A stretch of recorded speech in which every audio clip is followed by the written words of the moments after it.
Merci. Merci Mickaël. Merci à Dorian et Étienne plus particulièrement pour votre invitation. On m'a dit de parler bien dans le micro, donc est-ce que vous m'entendez bien en haut? Alors il fait chaud, ça somnole un peu plus en haut qu'en bas, donc je vais parler un peu plus fort. Voilà, donc moi en lisant le projet de journée d'études, il m'a semblé intéressant d'interroger tous les acteurs. Là, on a eu une conférence inaugurale qui nous a plus particulièrement parlé des acteurs politiques. C'était la problématique d'Olivier. Et plutôt une histoire d'en haut avec les responsables. Et permettez-moi de compléter, si tant est que je puisse le faire, par une histoire plutôt d'en bas, à travers un acteur qui est absolument inconnu et dont j'ai découvert l'existence, mais aussi au-delà de la personne, sur laquelle j'ai peu de choses parce que c'est un travail en cours, j'ai surtout découvert les intentions et la vie de l'éducation physique dans les pratiques entre 1935 et 1938, j'irai jusqu'en 1939 éventuellement. Donc cet acteur, c'est Lucien Ernest Barnier, qui est un prof de gym qui a fait ses études à l'école de Joinville, qui a le CAEG degré supérieur et qui intervient, qui enseigne l'éducation physique au lycée Michelet. Et lorsque j'ai travaillé donc sur les archives nationales, je me suis rendu compte qu'il y avait une trace de cette personne, c'est-à-dire que les rapports, il en a écrit 2, sont conservés aux archives nationales, peut-être parce que justement son témoignage relate l'EPS et la réalité de l'EPS de cette époque-là. Alors sur le plan méthodologique, ça sera assez simple, je vais m'inscrire dans une histoire, si tant est que je puisse le faire, dans une histoire d'en bas, une histoire des gens invisibles, une histoire des gens ordinaires, comme c'est l'intitulé de cette deuxième diapositive, pour essayer de montrer que, oui, on connaît tous l'influence lyonnaise via Édouard Herriot, plus particulièrement aussi qui était renforcée au moment du Front populaire par la cousine d'Édouard Herriot qui enseigne l'éducation physique à Lyon, donc Suzanne Berriel, qui va alimenter le Front populaire en préconisation, sinon en exemple à mettre en œuvre. Donc on connaît cette logique du bottom-up qui consiste à dire que les enseignants et les enseignantes de terrain sont entendus. Est-ce qu'ils sont écoutés? En tous les cas, ils paraissent être entendus pour certains d'entre eux et donc on peut éventuellement retrouver certaines de leurs recommandations dans les textes de loi qui sont élaborés. Olivier parlait des 17 textes qui ont fait l'objet de débats au Parlement. Eh bien, moi, la question que je pose, c'est dans quelle mesure les propositions de Lucien Ernest Barnier sont entendues? Si elles sont entendues, par qui? Est-ce que c'est par les hauts fonctionnaires, les experts des ministères de la Santé? Donc là, on verra aussi qu'il y a des rapprochements idéologiques qui se font. Lucien Ernest Barnier est très proche de Pierre Desarnaud, donc ça peut expliquer qu'à un moment donné, quand Pierre Desarnaud arrive au sous-secrétariat d'État de l'éducation physique rattaché au ministère de la Santé, eh bien, il tente de mettre en œuvre certaines idées ou préconisations qui émanent du terrain. Mais c'est aussi donc des experts du ministère de la Santé, de l'Éducation nationale. On pourrait aussi penser et réfléchir aux relations, et là pour l'instant je suis incapable de répondre à cette question, les relations entre par exemple ce prof d'éducation physique de terrain avec Marc Bélin-Ducoteau qui a été à un moment donné expert du sous-secrétariat d'État de l'Éducation physique, des sports et des loisirs lorsque c'était Léo Lagrange qui le dirigeait. Et puis donc, bien entendu, donc, quelle audience, quelle écoute au niveau des responsables politiques, mais aussi quelle audience, quelle écoute, quel relais au niveau du Parlement. Olivier en parlait, et là on s'aperçoit que ce sont souvent des républicains socialistes ou des radicaux socialistes, en l'occurrence Valency et la Cour, qui osent prendre la parole lors des débats parlementaires pour tout simplement participer au débat et faire en sorte que l'éducation physique soit davantage reconnue dans l'institution école. Alors je vous ai mis aussi, bien évidemment, parce que c'est important, cette instabilité ministérielle, 23 mois dure le Front populaire, avec effectivement une remarque assez importante, c'est que l'éducation physique est gérée par la santé à partir du 5 juin 1936 et elle va revenir sur le plan institutionnel, elle va être de nouveau gérée par l'éducation nationale à partir du 23 juin 1937. On le sait, dans l'histoire de l'éducation physique, les rattachements ministériels sont assez assez permanent. L'éducation physique a été majoritairement rattachée à l'éducation nationale, sauf durant 2 périodes, entre 1934 et 1937, où elle a été rattachée au ministère de la Santé, et entre 1966 et 1980, où l'éducation physique a été gérée par le ministère des Sports. Donc je le disais, Lucien Barnier, dans les archives, et plus particulièrement donc les archives nationales, le dossier F4437, conservé donc aux archives nationales de Perfit, on trouve 2 documents dans ce carton d'archives, 2 documents. Une première réponse en 1937 à un questionnaire qui concerne donc l'État. Donc le ministère de la Santé publique pose la question de la réalité quotidienne, professionnelle de l'éducation physique dans les établissements scolaires secondaires en décembre 1935, et Barnier va répondre, va témoigner de la réalité, de celle qu'il effectivement participe à construire au lycée Michelet de Vanves. Et puis un deuxième rapport de 14 juin 1936, où là, il va être beaucoup plus ambitieux et il va effectivement tenter de proposer des améliorations, comme il le dit, des améliorations à apporter d'urgence à l'enseignement de l'éducation physique. Et donc, dans quelle mesure ces idées vont être relayées au niveau exécutif et législatif. Alors, c'est un homme de terrain, c'est un homme peut-être de l'ombre, en tous les cas pour laquelle l'enseignement de l'éducation physique est une réalité professionnelle, et c'est un homme qui avant tout a une approche empirique de la question de l'éducation physique. Il n'est pas sur les questions idéologiques, théoriques, même si il est plutôt de gauche que de droite, même si c'est encore difficile. Au jour d'aujourd'hui, je suis pas capable de dire quel est son parcours politique. Ceci étant, au moment du Front populaire, il va véritablement faire état des réalités de l'éducation physique dans les pratiques. Alors vous le voyez sur ces diapositives, que ce soit la diapositive relative à son rapport 35, il faut que ce ministère la prenne vraiment en considération. Il est effectivement dubitatif. Au moment où l'éducation physique est gérée par la santé publique, il se pose la question de la pertinence ou non de rattacher du transfert de l'éducation physique à l'éducation nationale. Et vous le voyez, eh bien, il faut effectivement, vaudrait mieux être bien administré par l'agriculture ou les PTT que de laisser comme autrefois par l'éducation nationale. On est sur des problématiques effectivement de légitimité institutionnelle, et Barnier explique que peut-être il y a aussi des aspects négatifs à vouloir rejoindre à tout prix l'éducation nationale. Et puis il y a au-delà donc du témoignage, il y a des intentions, et le Front populaire, comme l'a bien expliqué Olivier Chauveau, c'est avant tout des intentions politiques, idéologiques, des intentions éducatives.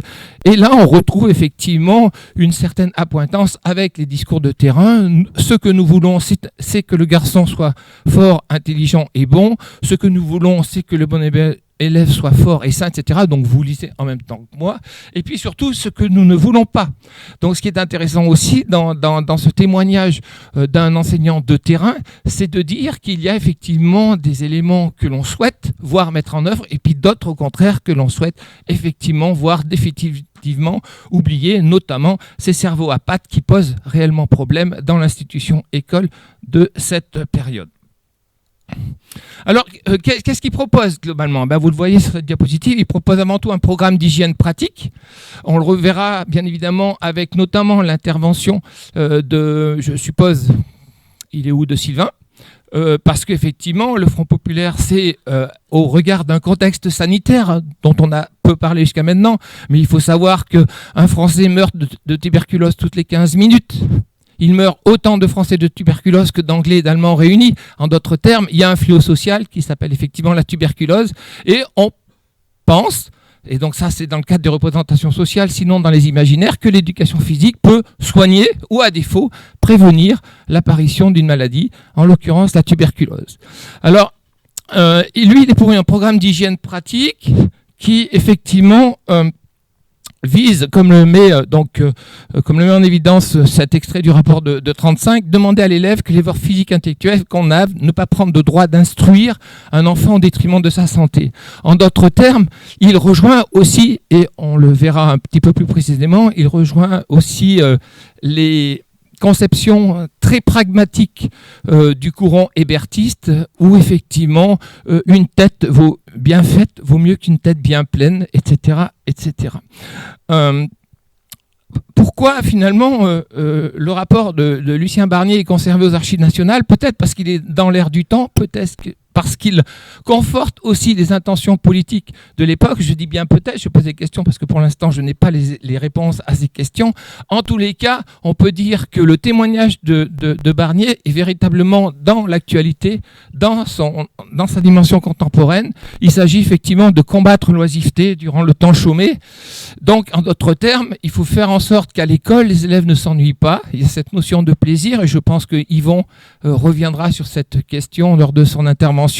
Il s'agit donc de proposer des loisirs utiles de plein air, ça a déjà été évoqué. En d'autres termes, peut-être faire de l'école un lieu où l'on va transmettre des valeurs, sinon des habitudes et ou des attitudes en matière de bonne gestion du temps libéré par le travail. Olivier a insisté, mais effectivement, le Front populaire, c'est des grandes lois sociales qui se mettent en place. Et pourquoi l'institution scolaire, pourquoi l'éducation physique qui est enseignée dans les établissements scolaires n'aurait-elle pas la prétention de participer à cette noble ambition que de préparer à une gestion saine et efficace des loisirs? Eh bien, Lucien Barnier écrit dans plusieurs revues, et ce sont toujours des revues professionnelles. Là, c'est l'Éducateur. On a aussi des propos tenus dans l'INS un peu plus tard, la revue de l'INS, Institut national des sports après la Deuxième Guerre mondiale. Il écrit dans la revue Hébertiste, et il s'agit véritablement de contribuer à cette sorte d'éducation qui participerait de l'émancipation, sinon de l'épanouissement de la personne. Lucien Barnier est très proche des JO de 23. Il va à plusieurs reprises en faire, la promotion des JO de 23 qui, je vous le rappelle, ne sont guère appliqués dans le monde des établissements scolaires de l'époque, dans la mesure où effectivement de nombreux obstacles existent, qu'il s'agisse des obstacles idéologiques, financiers ou autres. Quoi qu'il en soit, quand on met en parallèle le témoignage de Léon Barnier, il n'est pas ici de mon propos de dire que Léon Barnier a participé à influencer Pierre Desarnod. Il s'agit de mettre en parallèle deux discours, ou des discours et des initiatives, deux réalités, donc parfois une réalité théorique dans le cadre des intentions du Front populaire, mais aussi un discours pratique, une réalité pratique qui consiste à dire voilà ce que je fais au quotidien. Eh bien, dans son rapport de 1936, il n'est pas surprenant de voir que Lucien Barnier réclame l'application, la mise en œuvre, la généralisation des heures obligatoires d'éducation physique, tout simplement parce que les chefs d'établissement de l'époque n'appliquent pas toujours les textes, en particulier les textes de juin, les instructions officielles de juin 1923. Et lui de rappeler qu'effectivement, il s'agit de mettre en œuvre ces 2 heures d'éducation physique, et on verra plus tard même qu'il va proposer, comme le disait Olivier dans le cadre du plan Janzé, il va proposer jusqu'à 5 heures d'éducation physique par semaine, 1 heure quotidienne d'éducation physique, parce que lui, il essaye de la mettre en œuvre au niveau du lycée Michelet. Et donc là, vous voyez qu'il y a aussi, sur le plan de l'organisation de l'éducation physique, interdire, par exemple, de placer 2 leçons le même jour. Interdire de placer 2 leçons 2 jours consécutivement parlant. Aujourd'hui, ce sont encore des principes qui sont appliqués, qui existent dans les réalités professionnelles des enseignants d'éducation physique. Il est interdit de dépasser 35 élèves par professeur. Olivier nous parlait justement des intentions de Janzé que de vouloir réduire les effectifs des classes. Mais il est assez courant dans les écoles primaires d'avoir 50 élèves par classe. Dans quelles conditions exerce-t-on un enseignement de qualité en matière d'éducation physique, d'hygiène pratique, avec autant d'élèves? Donc ce sont des problématiques véritablement concrètes qu'il pose, et de là à être entendu, moi je suis incapable de répondre. En tous les cas, lorsqu'on lit les intentions du Front populaire, on voit que ces recommandations pratiques qui émanent des enseignants de terrain sont, semble-t-il, entendues.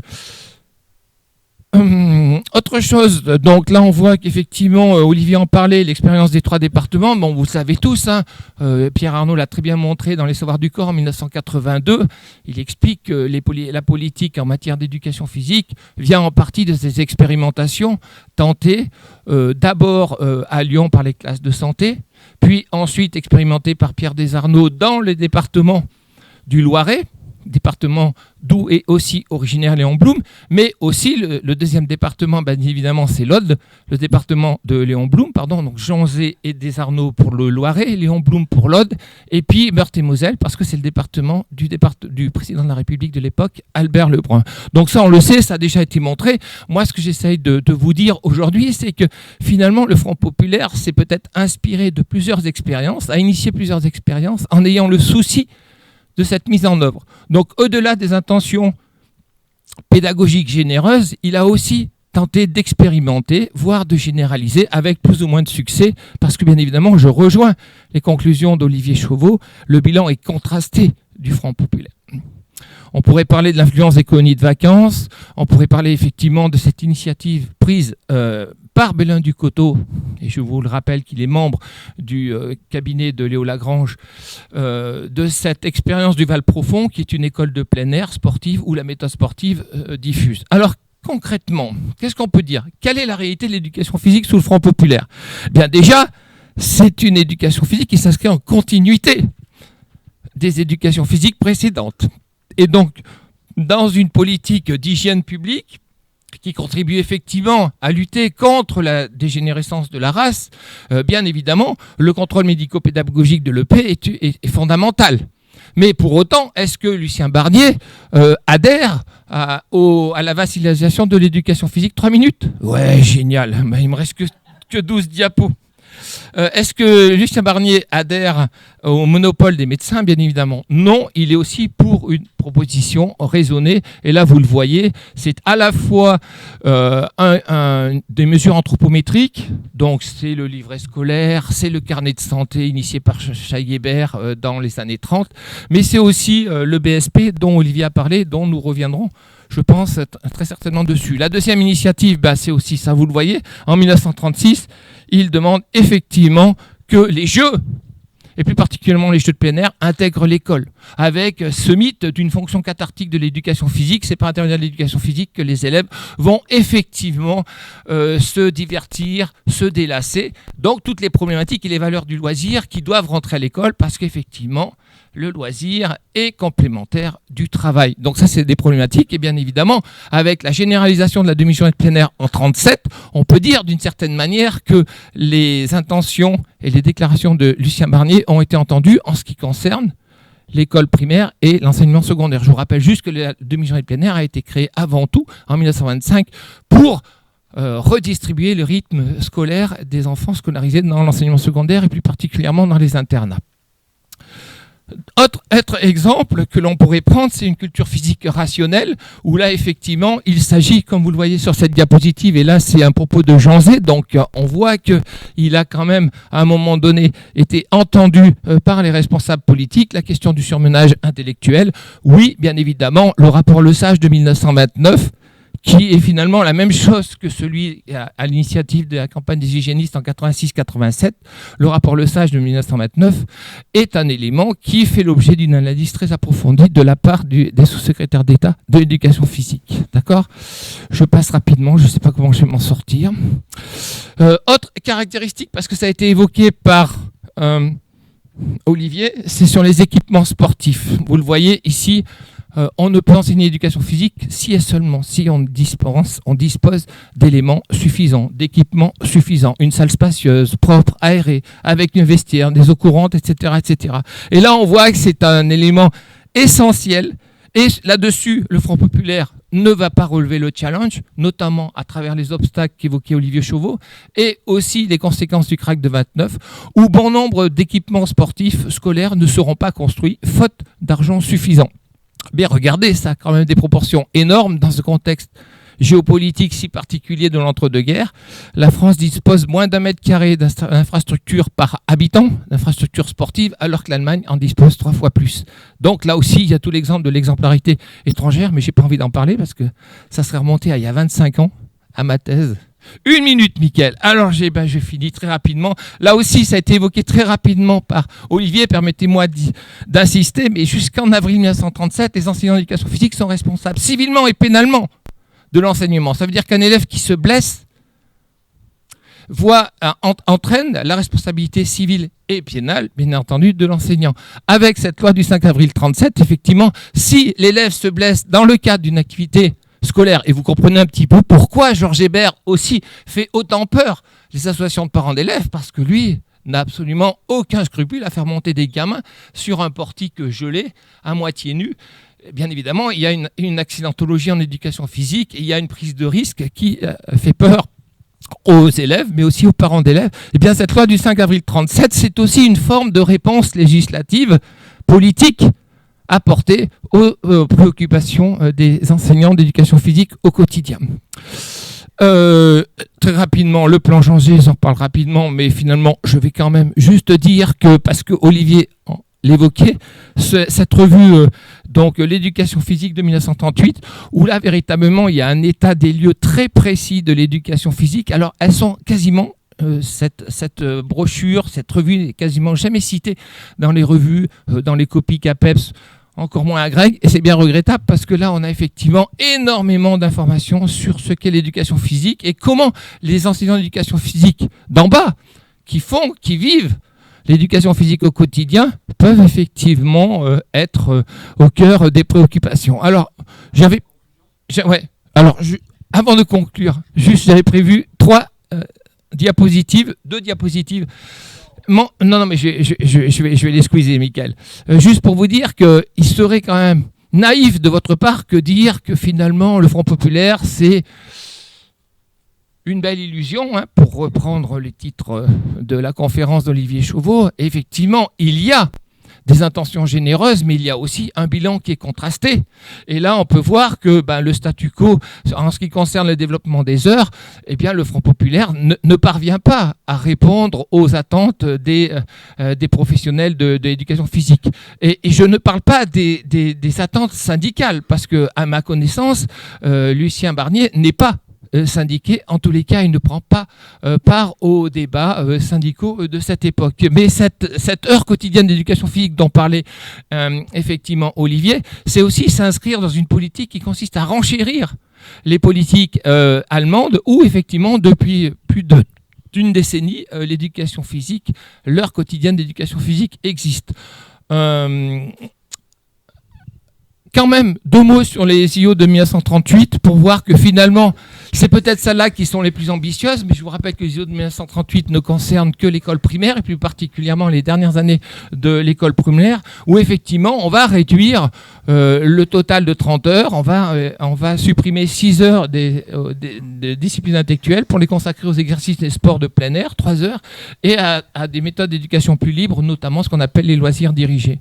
Alors pour conclure, pour éviter de me faire gronder et me faire tirer les oreilles par M. Michael Attali, que dire en conclusion ? Bien, vous le voyez, je pense que le titre de l'ouvrage consacré à Léo Lagrange, Les chemins de l'espoir, le Front populaire, c'est avant tout et surtout un espoir, l'espoir des enseignants d'éducation physique et en particulier de Lucien Barnier d'être entendus et de façon à pouvoir améliorer leurs conditions de travail, leurs conditions au quotidien. Mais c'est vrai aussi que le Front populaire en reste quand même au stade des intentions et pour des raisons aussi diverses soient-elles, et on en a eu quelques-unes en exposé préliminaire, on peut s'apercevoir qu'il y a aussi une frustration des professionnels de l'éducation physique qui n'ont pas été entendus autant qu'ils le souhaiteraient. Quoi qu'il en soit, l'urgence est absolue. Il faut réorganiser totalement l'éducation physique et finalement, on pourrait aussi poser la question, c'est quel est l'héritage du Front populaire, quelle continuité avec Vichy, ça sera aussi un des objets de cette journée d'études, cette journée et demie d'études, où là on verra que par exemple Lucien Barnier, qui prend position et qui est entendu d'une certaine manière par le Front populaire, aura des responsabilités sous Vichy. Notamment, il sera responsable de la mise en œuvre de la méthode nationale d'éducation physique dans l'Académie de Versailles. Et puis, il va traverser les 4 années de l'état de Vichy pour reprendre des initiatives et il aura toujours une écoute plus ou moins attentive de la part de la DGEPS sous la 4e République, au point même qu'à un moment donné, il lui sera confié de rédiger un rapport pour l'UNESCO, une première enquête en 47 et une seconde en 56. Et je finis, Michael, c'est une question, parce que je sais très bien que vous n'avez pas de questions à me poser. Non, je sais très bien que j'ai soulevé votre curiosité. C'est peut-être finalement, il y a peut-être aussi un élément d'explication, une hypothèse, sinon une problématique à voir, à discuter. Pour l'instant, j'en suis pas encore là. C'est la place des réseaux et plus particulièrement des réseaux francs-maçons. On sait que sous le Front populaire, la franc-maçonnerie est très très influente dans les politiques d'éducation, d'hygiène publique, de loisirs. Pierre Desarnaud ne cache pas son appartenance à une loge maçonnique. Eh bien, on pourrait peut-être, et là les archives de la franc-maçonnerie aujourd'hui s'ouvrent, et j'ai bon espoir de pouvoir peut-être trouver dans ces archives des éléments permettant d'expliquer aujourd'hui ce qui reste et ce qui demeure avant tout des hypothèses. Merci à vous.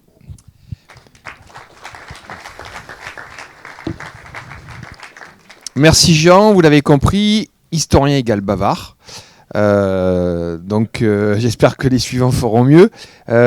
Une ou deux questions, peut-être à Jean, sur cette communication qui aborde pas mal de choses, qui permet d'ailleurs aux étudiants d'avoir un bon panorama du Front populaire, qui est assez complémentaire avec ce qu'a présenté Olivier. Une petite question. Moi j'en ai quelques-unes, mais... Vous pourriez me reprocher de ne pas avoir parlé du sport, donc j'ai pas tenu... Non mais ça va, c'est nous à faire les questions, c'est pas toi. Ça c'est quand je lui coupe la question. Sylvain.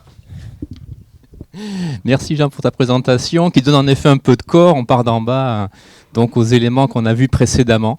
On va voir comment les acteurs de terrain s'emparent ou tentent de s'emparer, de participer donc à ces réformes.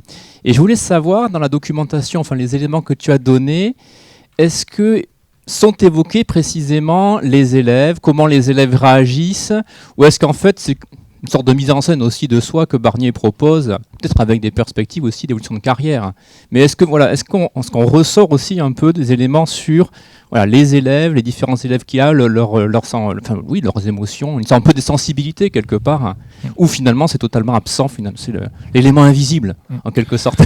Alors, c'était mentionné mais j'ai pas eu le temps de le développer bien évidemment en 20 minutes, mais oui, le souci de s'intéresser à l'histoire des élèves, pour faire référence à ce célèbre ouvrage. Barnier, qui est avant tout un homme de terrain, s'intéresse aux attentes, aux motivations et comme tu le dis, aux ressentis des élèves. Il va même aussi écrire dans des revues spécialisées sur le sport féminin pour promouvoir certaines formes sportives pour les jeunes filles.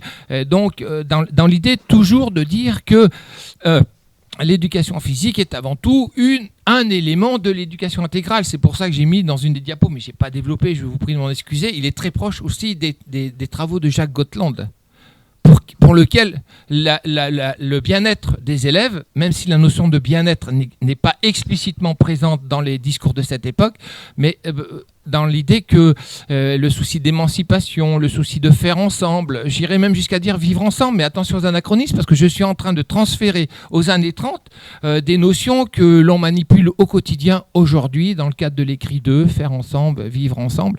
Donc attention, mais oui, on peut dire que d'une certaine manière, il est l'héritier de l'Université des Compagnons Nouvelles, du courant des méthodes actives, des CEMEA, où là, véritablement, il s'agit de prendre en considération les élèves, bien évidemment, des classes sociales défavorisées, parce qu'il s'inscrit complètement dans ce projet de démocratisation qu'évoquait Olivier tout à l'heure, mais aussi, on en a très peu parlé, parce que c'est une question taboue à cette époque-là, des élèves du technique, de l'enseignement technique.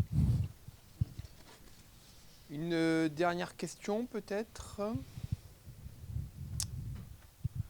Moi j'avais juste deux petites demandes de précision. La première, tu l'as peut-être dit mais ça m'a échappé. Qui est le commanditaire de ce rapport ou de ce document en fait ? Qui lui commande ? Et la deuxième... 36, celui 36 ? Ouais. Et la deuxième, en fait, c'est des précisions sur ce personnage, parce qu'évidemment, c'est toujours bien d'incarner ce qu'est l'éducation physique. Là, vous en avez un bon exemple. Alors, tu as dit que tu avais peu de renseignements en fait, sur son parcours, mais est-ce que tu as une idée de son âge pour savoir quand est-ce qu'il a été recruter. Parce qu'évidemment, si c'est avant les années 30 ou après les années 30, on voit bien que, être au lycée Michelet, ça veut dire qu'il a des accointances probablement avec le chef d'établissement, qui est venu le chercher ou que lui-même est allé voir. Bon, bref, tu vois, pour essayer de retracer son parcours biographique et comprendre les positions qu'il tient, qui sont à la fois des positions finalement assez classiques pour l'époque, mais dans lesquelles on voit quand même peut-être un engagement personnel qui témoigne aussi d'un parcours particulier. Alors, tu mets effectivement le doigt là où ça fait mal. Hein. C'est pour l'instant, même si j'ai sollicité plusieurs institutions, le lycée Michelet, les archives de l'INSEP, pour essayer de voir. Je sais que Barnier a fait ses études à l'école de Joinville. Je ne connais pas exactement l'année où il obtient le CAEG. Je ne sais pas non plus, et là, je pense que je vais être un peu plus incisif au niveau du lycée Michelet pour savoir quand est-ce qu'il arrive, avec qui il travaille. On sait que le lycée Michelet de Vanves, dans les années 30, est quand même un haut lieu d'innovation pédagogique. Hein. C'est une institution qui accueille les premières formations initiales et continues d'enseignants d'éducation physique. Il est effectivement proche des hébertistes et plus particulièrement du second, alors je ne sais pas s'il faut dire comme ça et je pense que Sylvain me reprendra peut-être, mais du second cercle des hébertistes, notamment incarné par Ernest Loisel. Hein, les bases psychologiques de l'éducation physique en 1935. Donc, je ne peux pas répondre précisément à tes questions et justement, c'est ce qui en fait toutes les limites de mon intervention aujourd'hui. Mais je ne désespère pas. J'ai aussi sollicité les archives nationales et plus particulièrement le site de Pierre Fitte pour savoir si effectivement, parce que pour répondre à ta première question, ce rapport de 1936, non, je ne sais pas quelle est l'origine, qui le commande. J'ai ma petite idée, mais pour l'instant, permettez-moi d'être prudent et de ne pas livrer mon interprétation parce que ça serait, je pense, faire preuve de subjectivité. Donc, je ne peux pas répondre d'une manière précise à tes questions qui sont tout à fait pertinentes, Michael. Ok, très bien, merci. Vous voyez au passage des étudiants que l'histoire, c'est de l'artisanat.